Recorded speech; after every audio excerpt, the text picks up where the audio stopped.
Estimados amigos, en la actual crisis litúrgica, la traducción de los textos litúrgicos y de los leccionarios ocupa, sin lugar a duda, un lugar central. A partir del progresivo abandono del latín, la lengua litúrgica por excelencia de la Iglesia, y la creciente adopción de las lenguas vernáculas, adopción que, sea dicho de paso, muchas veces se ha hecho y se hace aún sobrepasando los límites de los mismos documentos conciliares. Se plantea entonces una serie de dificultades no menores. En efecto, las traducciones defectuosas son una fuente constante de confusión, de empobrecimiento y aún de graves distorsiones del precioso tesoro de la Lex Orandi. Con toda razón, el Papa Pío XII, en la carta encíclica Mediator Dei del año 1947, advertía acerca de quienes introducen intencionalmente nuevas costumbres litúrgicas, aún en cuestiones de gravísima importancia. Y enumeraba entre ellas el uso de la lengua vulgar en la celebración del sacrificio eucarístico. Destacaba el Papa Pacelli que si bien en muchos ritos el uso de la lengua vulgar puede ser útil para el pueblo, siempre que la Santa Sede lo autorice, aclaraba, el empleo de la lengua latina, vigente en una gran parte de la Iglesia, es un claro y hermoso signo de la unidad y un eficaz remedio contra la corrupción de la auténtica doctrina. Adelantando un poco las conclusiones de nuestro estudio, diremos que a más de 7 décadas de haber sido escritas estas palabras y tras las experiencias de las reformas conciliares, es posible advertir que en nuestros días no solo lamentamos la pérdida de ese claro y hermoso signo de unidad, sino, lo que es más grave aún, estamos asistiendo con frecuencia a la corrupción de la verdadera doctrina. Me siento obligado a aclarar que no soy un experto en liturgia. Mis conocimientos en esta materia no pasan de los de cualquier bautizado medianamente instruido, más algunas lecturas, eso sí, fundamentales, motivadas por un especial amor y aún una fascinación por la belleza del culto que me acompañan desde muy joven. ¿Por qué entonces me animo a tomar parte en estas jornadas y abordar el tema particularmente complejo y aún controvertido de la traducción de los textos litúrgicos? Como lo explica el subtítulo de esta ponencia, se trata de una experiencia personal, para mí singularmente rica, que he querido compartir en esta ocasión. En el año 2006, el entonces obispo de San Luis, Monseñor Jorge Luis Lona, decidió por propia iniciativa cotejar el texto español del misal, que entonces estaba vigente, y que había sido preparado por la Conferencia Episcopal Argentina y el CENALI, es decir, el Secretariado Nacional de Liturgia, comparar, repito, este texto español con el texto latino de la tercera edición típica del misal romano, edición que había sido aprobada por el Santo Padre San Juan Pablo II el 11 de enero del año 2000.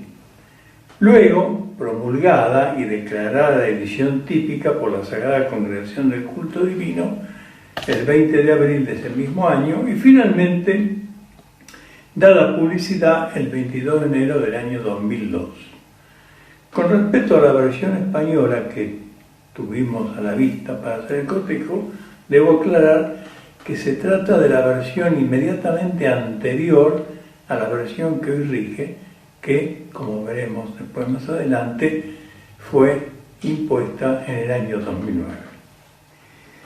La tercera edición típica latina, a la que hicimos referencia, como veremos enseguida, traía una serie de importantes cambios respecto de las dos precedentes, a saber, la primera edición del año 70 y la segunda del año 75. Además, en el acto de presentación formal de esta edición típica, que tuvo lugar en el Vaticano el 18 de marzo del año 2002, se afirmaba taxativamente que todos los misales en lengua vernácula en uso hasta ese momento debían ser sometidos a una total revisión y puestos a punto a la luz del nuevo texto latino.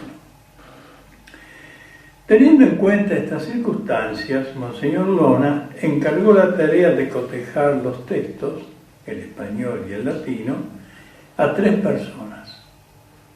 2 eran sacerdotes de la diócesis puntana, la tercera me correspondió a mí.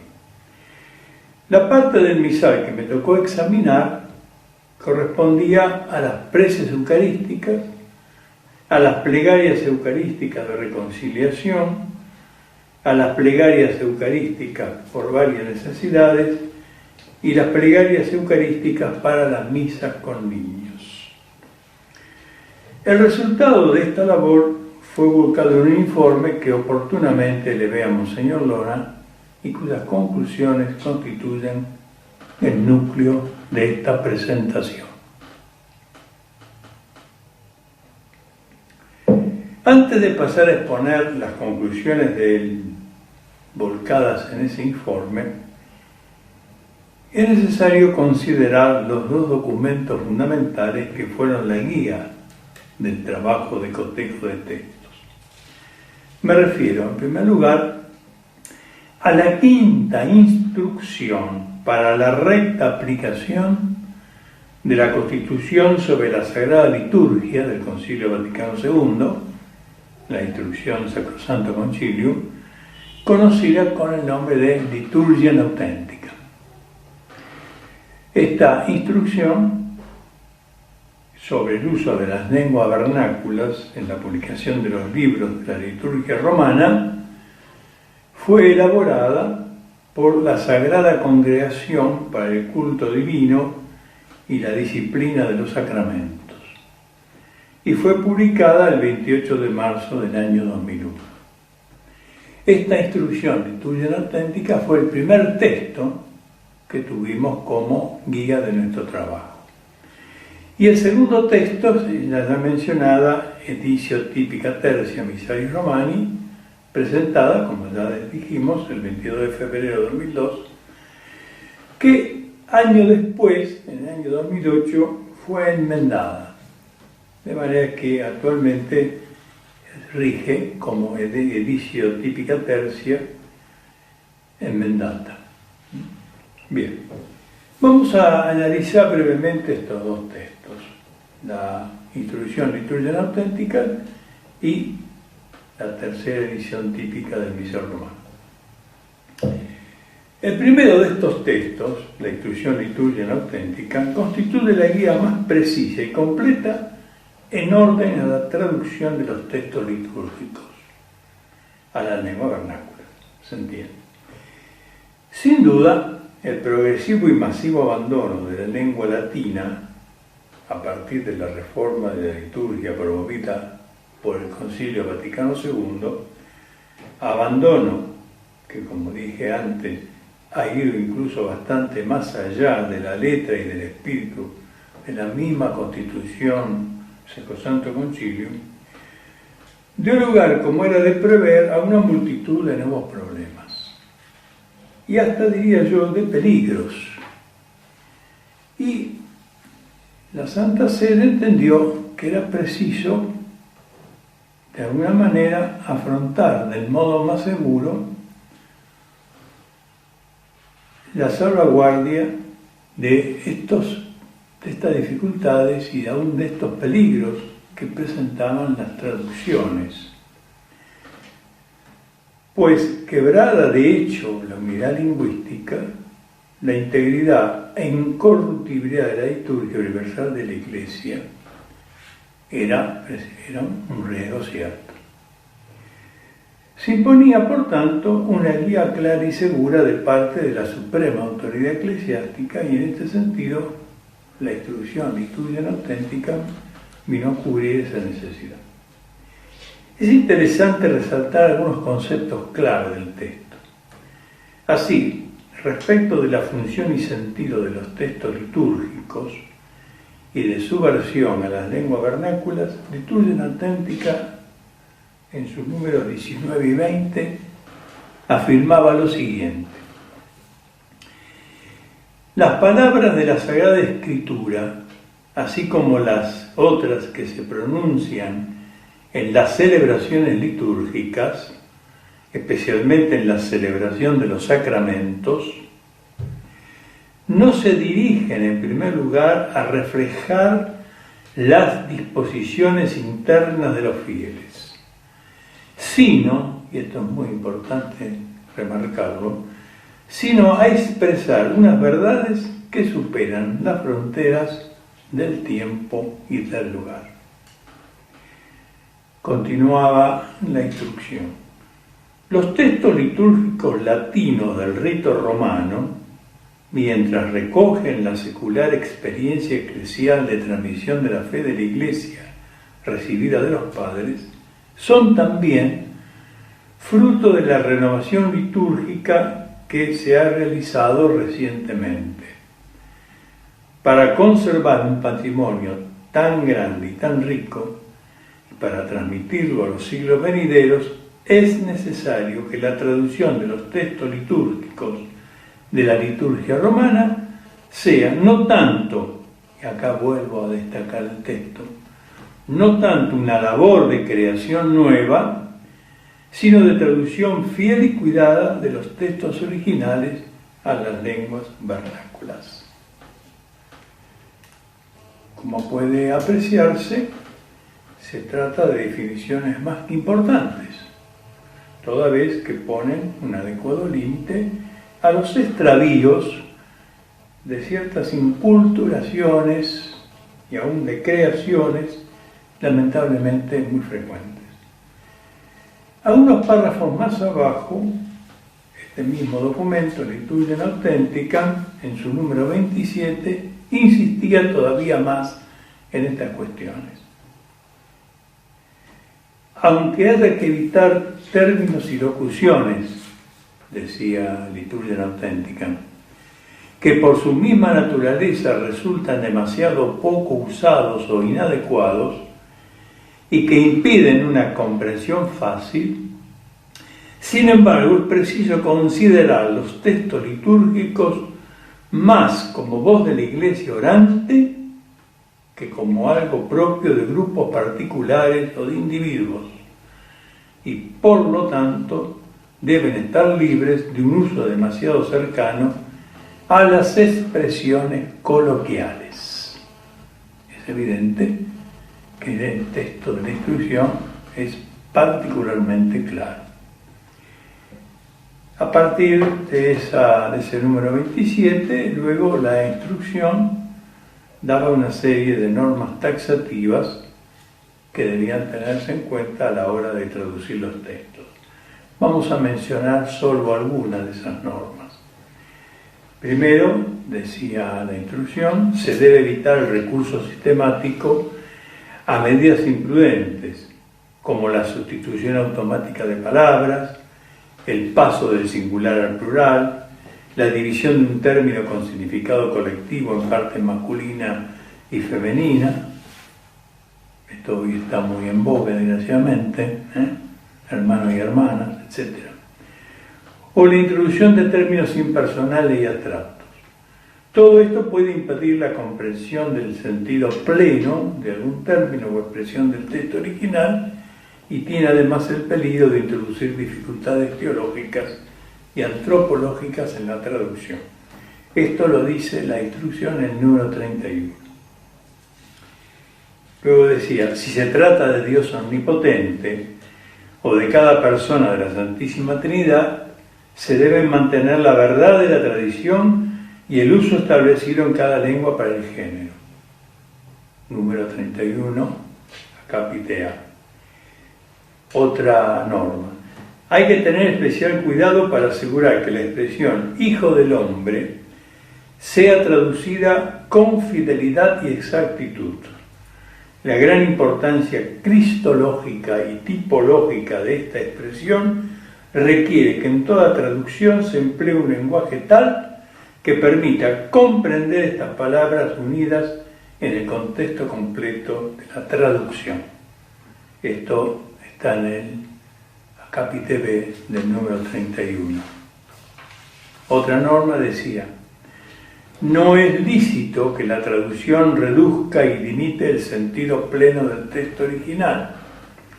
Por lo tanto, hay que evitar expresiones propias de la publicidad comercial, de los programas políticos e ideológicos, de modas pasajeras o sujetas a variaciones regionales, y todo tipo de ambigüedad en cuanto al sentido.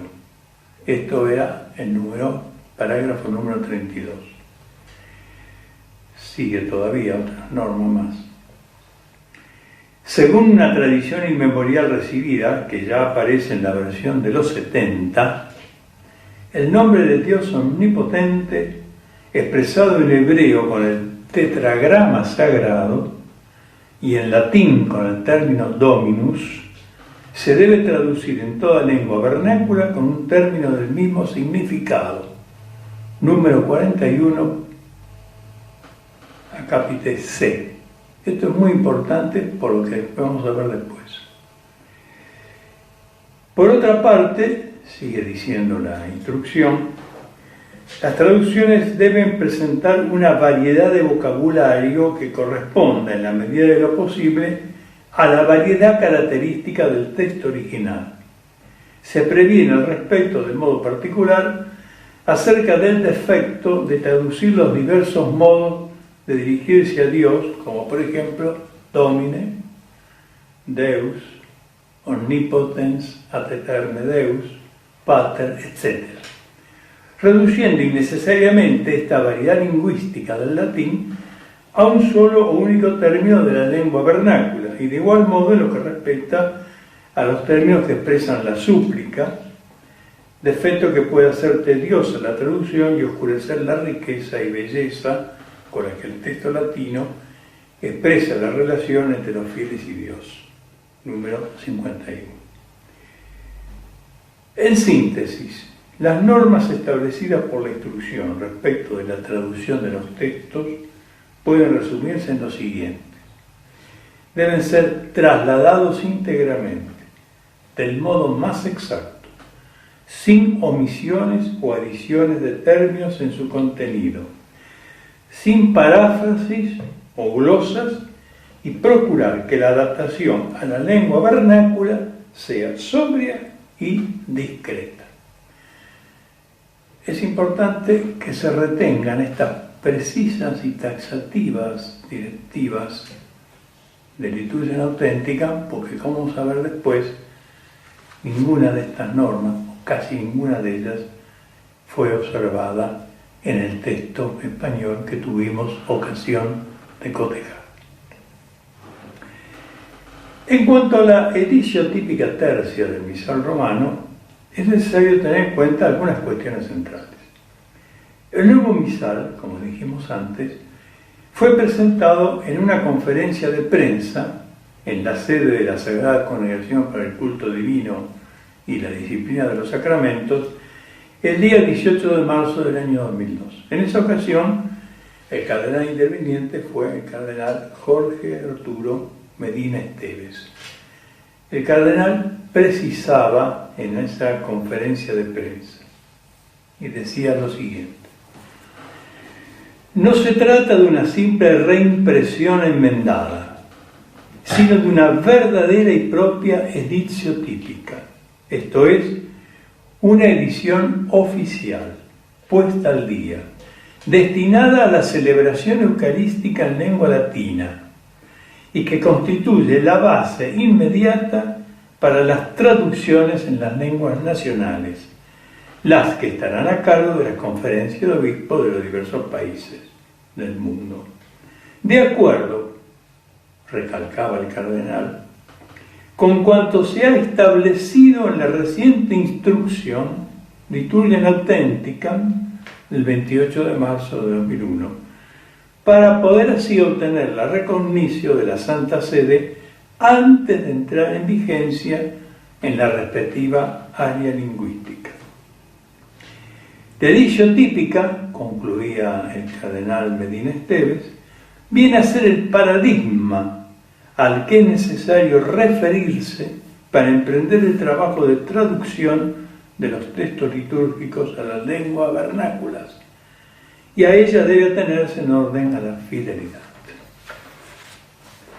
Y con referencia más específica a la instrucción Liturgia Auténtica, el cardenal subrayaba todavía: tal documento, es decir, Liturgia Auténtica, que se fue formulando en el curso de los años posteriores al Concilio Vaticano II y que recibió un enérgico impulso de la Carta del Santo Padre Vicesimo Quintus Annus del año 1988, ha llegado a ser en este momento particular un instrumento preciso y obligatorio, repito, preciso y obligatorio, en la tarea de traducción de los libros litúrgicos en vista de la eficacia y de la fidelidad al comunicar el contenido del patrimonio de la Iglesia Latina. Es fácil advertir que el nuevo misal representaba en el pensamiento y en la voluntad de la Santa Sede una nueva edición tipo, un verdadero paradigma al que debían en adelante ajustarse con absoluta fidelidad todas las traducciones en lenguas vernáculas, traducciones que debían contar con la recognición de la Santa Sede antes de entrar en vigencia en las respectivas áreas lingüísticas. No menos claro quedaba el hecho de que las traducciones del nuevo misal debían ajustarse en todo, de manera obligatoria, a las precisas normativas de Liturgia Auténtica. De esta manera, ambos textos, la instrucción Liturgia Auténtica y la isotípica, fueron las precisas coordenadas en las que quedó encuadrado el trabajo de cotejo encargado por Monseñor Lora. Bien, veamos ahora entonces algunas conclusiones que fue posible obtener a partir del trabajo de cotejo. El trabajo de cotejo de los textos fue muy interesante y me permitió sacar algunas conclusiones, que ahora son las que quiero exponer. Como dije antes, las partes del misal que me fueron encomendadas correspondieron a las preces eucarísticas, a las plegarias eucarísticas de reconciliación, las plegarias eucarísticas por varias necesidades y las plegarias eucarísticas para la misa con niños. Ahora bien, en una primera impresión general, pude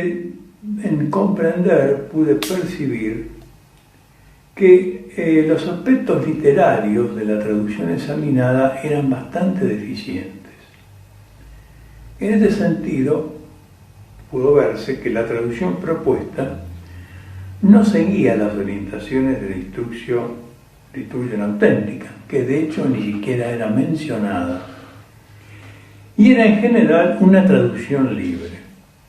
Esto significaba que algunas veces solo se traducía de acuerdo con el sentido, otras se utilizaban perífrasis, en algunos casos innecesarias, puesto que existía una perfecta equivalencia entre el texto latino y su correspondiente castellano.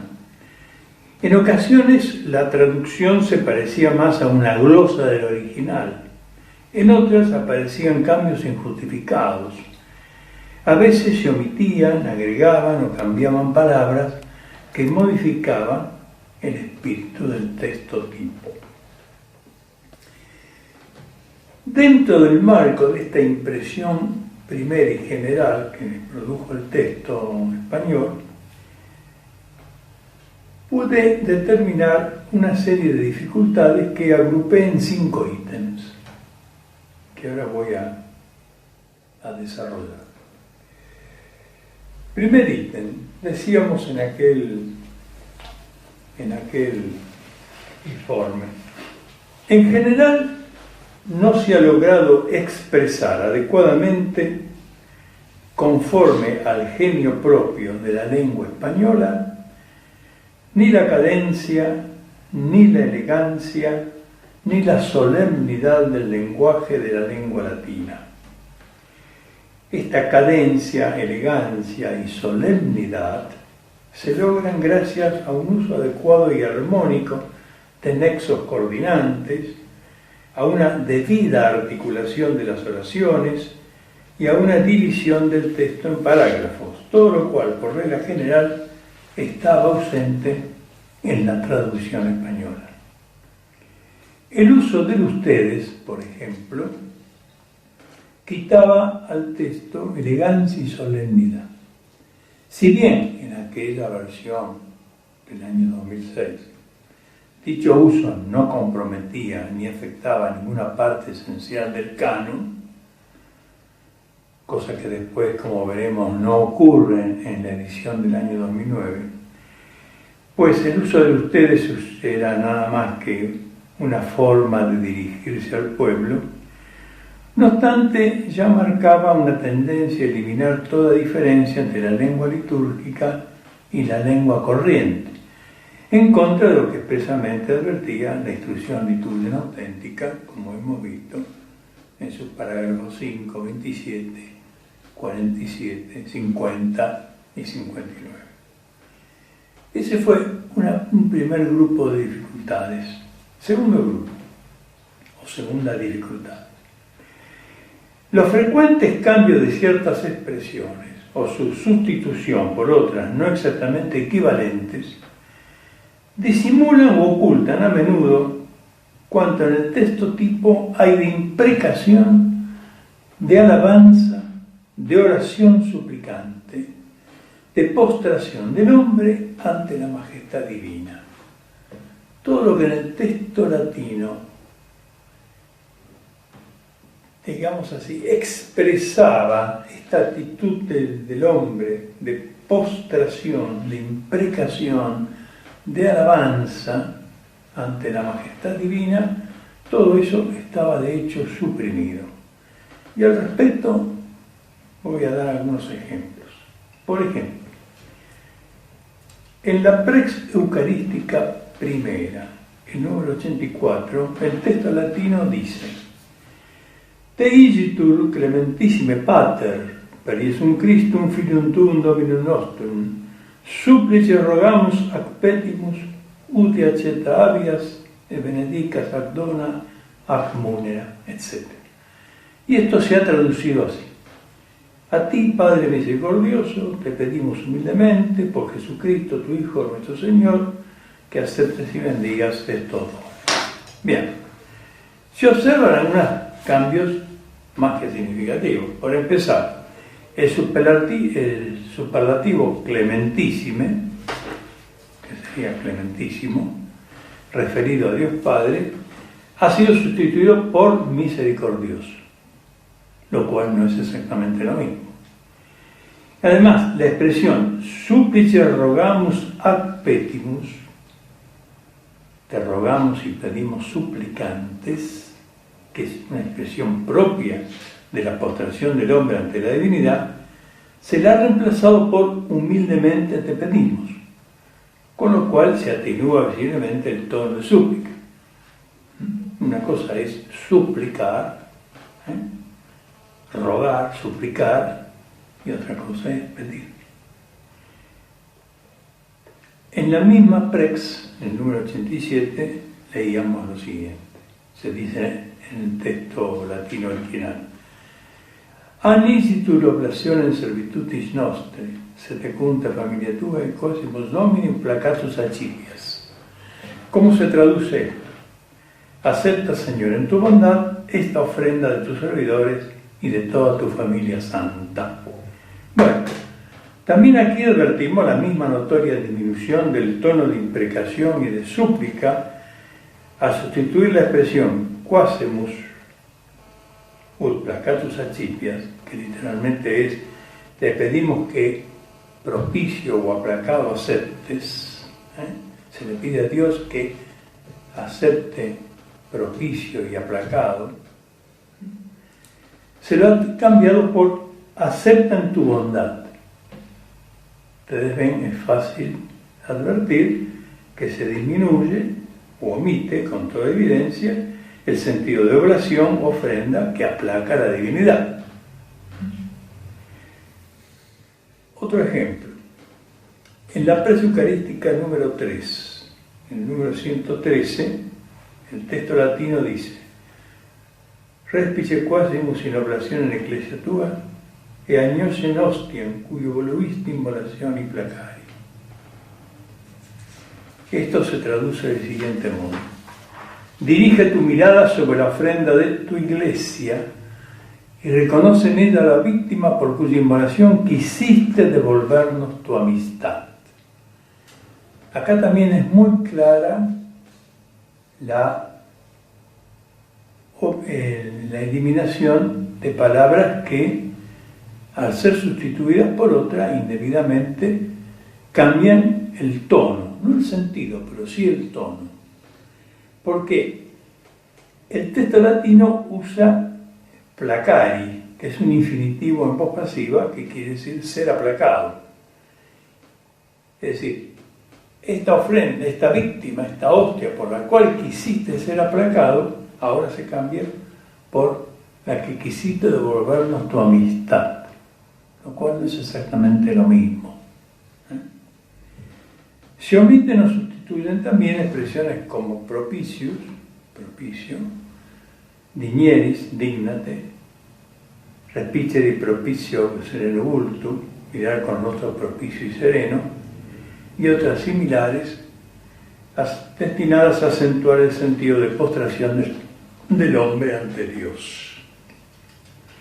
Todas estas expresiones del texto latino, que tienen por otra parte una perfecta correspondencia en el idioma español, han sido sustituidas indebidamente por otro tipo de palabras, que, como se recordará, es exactamente lo contrario a lo que ordenaba la instrucción litúrgica auténtica.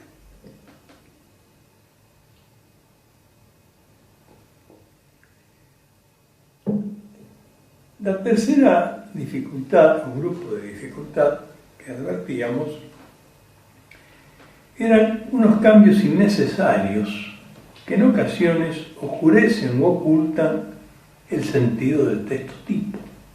Por ejemplo, en el Sanctus se cambia la expresión Deus Sabaoth, Dios de los ejércitos, por Dios del universo, cuando el significado del vocablo hebreo Sabaoth, adaptado al latín, es literalmente de los ejércitos. El liturgista quería señalar con esta expresión específicamente a las milicias celestiales, esto es, al universo de las criaturas intelectuales, y no al universo entero en el cual se incluye toda criatura. Ahí hay también un cambio más que significativo. Otro ejemplo. En una de las exclamaciones post-consagración, el texto latino dice: Mortem tu annunciamus Domine, et tu in resurrectionem confitemur done venias. ¿Cómo se traduce? Anunciamos tu muerte, proclamamos tu resurrección, ven Señor Jesús. Bien. El término tonec en latín tiene un significado claro y preciso. Significa hasta. Hasta tanto, hasta aquí. Es decir, hasta que vuelvas. ¿Por qué cambiar entonces la expresión done venias? Hasta que vuelvas, que subraya el sentido escatológico, pues saluda a la segunda venida del Señor, por una exclamación imperativa, ven Señor Jesús, tan inespecífica y ambigua que no hace ninguna mención expresa a la segunda venida de Cristo. En la prex primera de Reconciliaciones, el texto latino dice: Qui abundantiorem vita navendam nos incitare de sinis, lo cual se traduce: porque no deja de llamarnos a una vida plenamente feliz. Esta traducción merece por lo menos dos observaciones. Primera, abendam nos incitare de sinis puede traducirse como no dejas de movernos a poseer, no dejas de incitarnos a poseer, no dejas de incitarnos a encender en nosotros un deseo de posesión. Lo cual se atenúa bastante con el uso de llamarnos. Una cosa es que alguien llame y otra cosa es que alguien mueva, que alguien incite. La traducción le ha quitado al texto latino el sentido fuerte de emoción, de atracción de parte de Dios, que, repito, es más que un llamado. La segunda observación que cabe hacer a esta traducción: abundantiorem vitam significa la vida más abundante, la vida que más abunda. Abundantiorem es un acusativo singular de abundatior, que es el comparativo del verbo abundance, del adjetivo abundance, abundantis. Es decir, la vida en abundancia. Esto de la vida plenamente feliz no es ni la más exacta, ni la que mejor expresa la referencia a la vida eterna. Otro ejemplo. En la misma Prex de Reconciliaciones dice: Accepit calicem discipulis suis tradidit dicens. ¿Qué dice la traducción? Tomó el cáliz y lo pasó a sus amigos diciendo: por cierto, Jesucristo llamó discípulos, a sus discípulos los llamó amigos, pero el texto no dice amigos, dice claramente discipulis suis, a sus discípulos. Ocurre que el texto latino va dosificando las distintas realidades sagradas y sin duda ha querido señalar en este paso el carácter de discípulos de quienes, elegidos por el Señor, cenaban con Él en aquella sagrada cena. El cambio de discípulos por amigos no tiene ninguna ventaja y quiebra el equilibrio propio del texto latino. Otra cuestión que también llamó mi atención es cuando se traduce la forma de consagración del pan. Dice, el texto original latino dice: Accepit panem et gratias agens benedicti fresi dediquet. Y se traduce como: tomó pan, te bendijo, lo partió y lo dio. Acá hay un error de traducción. Lo que Cristo bendijo fue el pan. El texto latino es muy claro. Accepit panem benedicit. Bendijo al pan, no al Padre. Después de dar gracias al Padre, Cristo bendice el pan. En cambio, la traducción supone que Cristo bendijo al Padre, lo que no es en modo alguno ni coincidente ni con el texto latino ni con el relato evangélico. Otro ejemplo. En la presa eucarística número 1, número 85, en el acápite destinado al tiempo de Epifanía, el texto dice: Quonigetus tu, intuate cum gloria coeternus. ¿Cómo traduce? Tu único Hijo eterno como tú en la gloria. La fórmula intuate cum gloria coeternus, coeterno contigo en tu gloria, es teológicamente más precisa para designar la procesión trinitaria del Verbo. En la presa eucarística 1, número 88, donde dice: Quam oblationem tu Deus in omnibus quesimus benedictam ascriptam ratam rationabilim et sistemelinque facile linieris, que es la fórmula de la consagración, se traduce, previa a la consagración, se traduce: bendice y santifica, Padre, esta ofrenda, haciéndola perfecta, espiritual y digna de ti. De modo injustificado se han suprimido los adjetivos ascriptus, ratus, ratificado, válido, rationabilis, razonable, conforme a la razón, y acceptus, aceptable. Con lo cual se modifica indebidamente el texto latino y sin ninguna necesidad, puesto que hay, repito, en nuestra lengua los términos que corresponden exactamente a los términos latinos. Por otra parte, hay que notar también que el vocativo Deus ha sido reemplazado por Padre, lo cual se vincula con lo que vamos a ver ahora enseguida. En la Presucarística 4, la expresión redención in captivis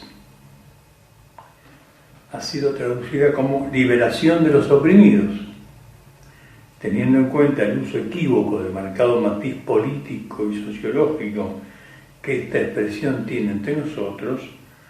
Hubiera sido prudente utilizar otra expresión más fiel al original latino, que en realidad dice redención de los cautivos.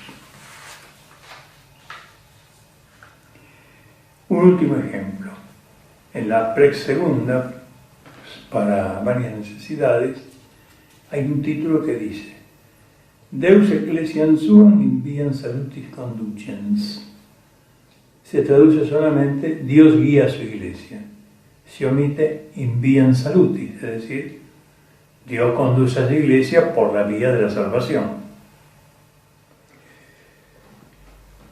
El cuarto grupo de dificultades era respecto del modo de dirigirse a Dios, que con mucha frecuencia la traducción lo cambia indebidamente respecto de las formas originales. Así, Dominus se cambia por Padre, Deus por Padre, Salvator por Señor. Estos cambios arbitrarios, por lo demás, contradicen expresamente, como vimos, a la instrucción litúrgica auténtica, que taxativamente ordenaba que la palabra latina Dominus debía traducirse siempre por el término exacto, es decir, Señor. Si el texto latino dice Dominus, hay que traducir Señor. No veo ninguna razón para traducir Dominus por Padre. No hay ninguna razón, puesto que tenemos una lengua, gracias a Dios, riquísima, que tiene todos los equivalentes de los términos latinos. Y el último grupo de dificultades era en la misa con niños. La edición típica latina, en las rúbricas originales, establecía que en el caso de la misa con niños, en atención a la naturaleza de esta misa, el texto latino dice no está tanto destinado al uso litúrgico, sino que se presenta más bien como un texto tipo o modelo. Esto sin duda otorga a los traductores un margen de mayor libertad. Es decir, que en la traducción de los textos destinados a la misa con niños, la misma edición latina de dar a los traductores un margen de mayor libertad. Y esto lo tuvimos muy en cuenta a la hora de hacer el cotejo. Sin embargo, encontramos algunas dificultades que a nuestro juicio excedían cualquier margen razonable de libertad. Por ejemplo, para no ahondar demasiado en la Presucarística 1, en la misa con niños, dice Parvulus suscepit et benedixit, se refiere a Jesús, ¿no? Y se traduce por Jesús se hizo amigo de los niños. Bien, el verbo suscipio, suscepi, susceptum, que es el que usa el original latino, significa encargarse de, asumir la defensa de algo, tomar a cargo algo, adoptar, aceptar, admitir, acoger. Hacerse amigo no figura entre ninguna de las acepciones. El texto latino da a entender que Cristo, Señor y Dios, acepta, acoge, protege a los más pequeños, en este caso a los niños. Y esta idea es omitida, absolutamente, por esto de hacerse amigo. Por otra parte, también curiosamente, se omitió el último verbo, el benedixit, y lo bendijo. No hay bendición, se hizo amigo de los niños, nada más. En la misa de niños, en la presegunda, también hay otra expresión que dice unum corpus, unos spiritus, sint ac gloriam tuam Domine, lo cual se traduce que todos seamos una sola familia para gloria tuya. Bueno, acá también hay algunas dificultades. Las expresiones un solo cuerpo, un solo espíritu, un corpus, unos espíritus, que son de fuerte impostación eclesiológica, han sido cambiadas indebidamente por familia, que no refleja exactamente esa alusión eclesiológica. En la tercera pres, también, dice el texto latino, infine autem venturus secum gloria, in cuyo regnum non amplius sedit, cui miseria frigatur, cui lacrimetur, cui tristitiam habeat, ne peccatum, ne mors ultra dominabuntur. ¿Cómo se traduce esto? Él vendrá lleno de gloria al fin del mundo y en su reino no habrá ya pobreza ni dolor, nadie estará triste, nadie tendrá que llorar. La traducción no ofrece en sí mayores dificultades, pero lo curioso es que se omite la última frase, que alude al pecado y a la muerte, porque, repito, el texto latino dice ne peccatum ne mors ultra dominabuntur, es decir, que en esa vida plenamente feliz, como traducían antes, en la vida eterna, ya no habrá ni pecado ni la muerte, los cuales ni el pecado ni la muerte ejercerán su dominio. ¿Por qué se omite? ¿Acaso a los niños no se les puede hablar de la realidad de la muerte y del pecado? Bien, estos son algunos ejemplos de los varios más que figuran en el informe. Entiendo que ilustran suficientemente la defectuosa, por decirlo menos, traducción del misal entonces en uso en nuestro país. Bien, veamos ahora, para terminar, algunas reflexiones y conclusiones. Poco tiempo después del trabajo que mencioné, en el año 2009, se publica el nuevo misal de la Conferencia Episcopal Argentina, al que más arriba hicimos referencia, y que es el que actualmente, con algunos agregados posteriores, sigue en uso en nuestro país y en otros países de habla hispánica. Creo que también en Uruguay, Paraguay y Chile. Aun cuando en la presentación de esa nueva versión, presentación que está firmada por el entonces cardenal Jorge Mario Bergoglio, se menciona expresamente la instrucción litúrgica auténtica. Lo cierto, a pesar de que se menciona la instrucción, y obviamente se menciona a la tercera edición típica del misal, lo cierto es que la nueva traducción no corrige ni mejora ninguna de las falencias apuntadas.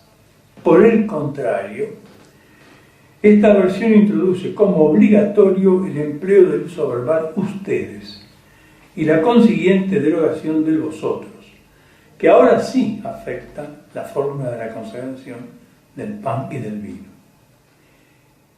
En el artículo 2 del decreto por el cual se pone en vigor el nuevo misal para uso en la Argentina, se dice: la vacatio legis se extiende hasta el 21 de febrero del 2010, primer domingo de Cuaresma, claro, porque entre que se firma el decreto, que se firmó en febrero del año 2000, en enero del año 2009, hasta que se ponga en marcha el nuevo misal, hay un tiempo de vacatio legis, es decir, de falta de una ley. Entonces, el cardenal Bergoglio en ese entonces, que presidía la Conferencia Episcopal Argentina, extiende el tiempo de, digamos, interregno entre un misal y otro hasta el primer domingo de Cuaresma del año 2010. Es decir, un año, da un año de tiempo. Y dice, a partir de esa fecha, es decir, a partir del 21 de febrero de 2010, para la celebración de la Santa Misa, habrá de utilizarse el uso verbal ustedes, quedando derogado el uso del vosotros, como también del vos y otros similares. Este uso, el uso de vosotros, no deja de ser una fuente de problemas. Como dijimos antes, quita al texto elegancia y solemnidad y tiende a borrar toda diferencia entre el lenguaje corriente y la lengua litúrgica. Pero si se trata de los textos bíblicos, en ocasiones el uso de ustedes dificulta la adecuada comprensión al introducir una cierta ambigüedad o anfibología. En efecto, a veces resulta imposible, sobre todo en los salmos, distinguir si un verbo es un imperativo, por ejemplo, canten, en el sentido de cantad vosotros, o un subjuntivo, que ellos canten. A modo de ejemplo, véase este texto del Evangelio de San Marcos, capítulo 4, versículo 16. Encontré esta traducción española en el misal argentino. Brille su luz delante de los hombres, de modo que al ver sus buenas obras den gloria a su Padre que está en los cielos. La traducción no es ni clara ni fiel. Al introducir el ustedes, yo me pregunto, brille su luz delante de los hombres. ¿La luz de quién? ¿La de ellos? ¿La de ustedes? Que al ver sus buenas obras, ¿las obras de quién? ¿La de ellos o la de ustedes? Den gloria a su Padre. ¿El Padre de quién? Bueno, me tomé la molestia de ir al texto latino de la Vulgata Nova y ahí dice: Si lucia lux vestra coronominibus, ut vidiam vestra bona opera, et glorificem Patrem vestrum, qui in celis est. Lo cual en buen español suena más o menos así: brilla así vuestra luz delante de los hombres, para que vean vuestras buenas obras y glorifiquen a vuestro Padre que está en los cielos. ¿Por qué complicarse la vida cuando tenemos un idioma tan bello, preciso y rico? Mi querido amigo Edmundo Gerón Vidarino, recientemente fallecido, y vaya esta mención en homenaje a su feliz memoria, en aquel momento en que se introduce el misal del año 2009, dirigió una carta al entonces cardenal Bergoglio en su carácter de miembro del Instituto Argentino de Cultura Hispánica de Córdoba. Y en esa carta, Gerón Vidarino expresaba muchas cosas, y entre ellas esta, que quiero leer.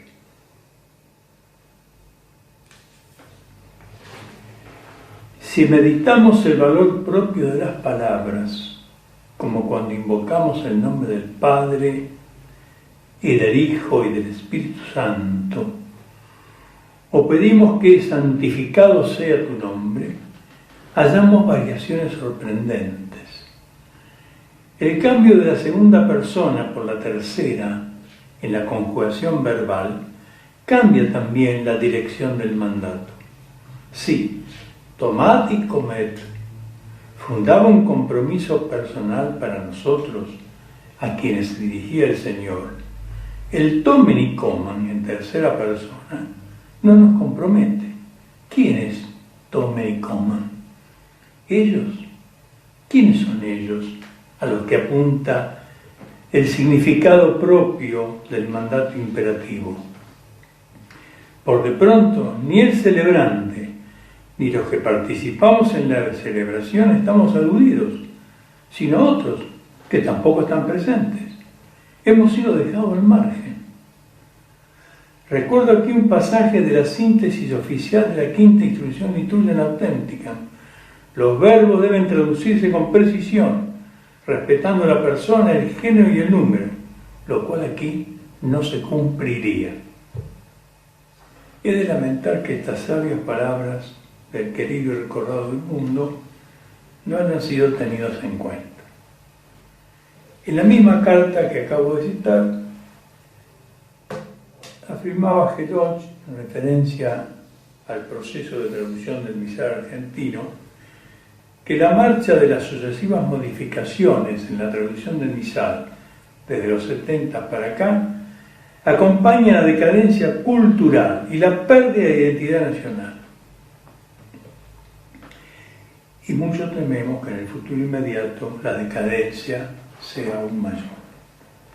El motu propio Magnum Principium del Santo Padre Francisco, fechado el 3 de septiembre de 2017, que modifica las normas canónicas que rigen el papel de la Santa Sede en la recognición de las traducciones en lengua vernácula de los textos litúrgicos, otorga a las conferencias episcopales un amplio margen de libertad en lo concerniente a las traducciones.